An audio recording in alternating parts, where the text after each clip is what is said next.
হিন্দুদের স্বার্থ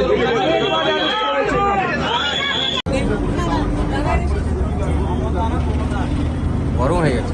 বন্ধ করো না, দাঁড়াও, বন্ধ রিস্টোরে ছিল না, অফ করে দিয়েছো যে মূর্তিগুলো ছিল না রিস্টোরে ছিল দাদা। এটা ঠিকই করো। আবার ঠিক আবার এত চলে যায়। হ্যাঁ, সব চলে।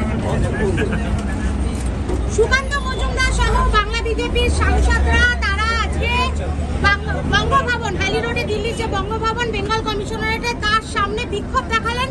এই মুহূর্তে তাদের আটক করা হয়েছে এবং বাসে করে থানায় নিয়ে যাওয়া হচ্ছে। সুকান্ত দা, মমতা বন্দ্যোপাধ্যায়